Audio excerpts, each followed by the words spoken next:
2022 প্রাথমিক শিক্ষকের শূন্য পদে নিয়োগ সংক্রান্ত মামলা বোর্ড ও রাজ্যকে কিন্তু এই মামলার জন্য জানানো হয়েছে বা 6 সপ্তাহের সময় দেওয়া হয়েছে। উচ্চ আদালতে সুপ্রিম কোর্টের 4 এপ্রিলের রায় খতিয়ে দেখে সময় দিল উচ্চ আদালত। আরো জানবো, এখন সরাসরি রয়েছেন প্রতিনিধি পীযূষ কান্তিনাগ। পীযূষ দা,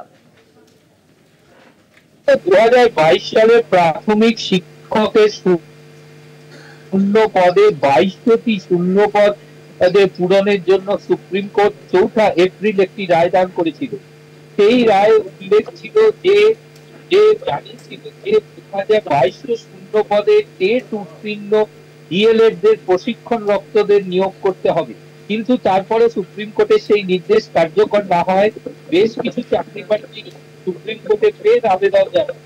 বিচারপতি পি নরসিমহা ও বিচারপতি অতুল এস চান্দুকারের বেঞ্চে আজকে এই মামলার শুনানি চলাকালীন বোর্ডের আইনজীবী জয়দীপ গুপ্ত আদালতকে জানান যে ইতিমধ্যে সুপ্রিম কোর্টের 4 এপ্রিলের রায় নিয়ে বোর্ড এবং রাজ্যের সঙ্গে আলোচনা করছে এবং তা খুব শীঘ্রই কার্যকর করা হবে।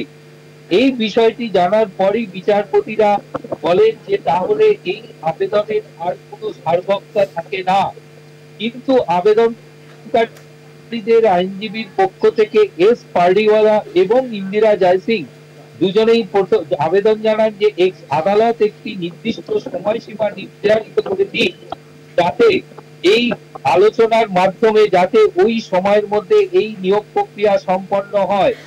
এক্ষেত্রে 6 সপ্তাহ সময়সীমা বেঁধে দিক আদালত।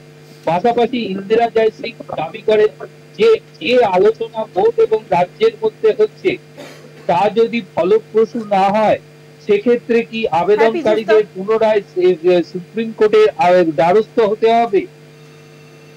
এরপরে বিচারপতি নরসিমহা ও বিচারপতি চান্দুকারের বেঞ্চ পরিষ্কার জানিয়ে দেন যে 4 এপ্রিল সুপ্রিম কোর্টের নির্দেশ অনুযায়ী আদালত এই রাজ্য এবং বোর্ডকে আলোচনার মাধ্যমে 6 সপ্তাহের মধ্যে সেই রায়কে কার্যকর করতে হবে।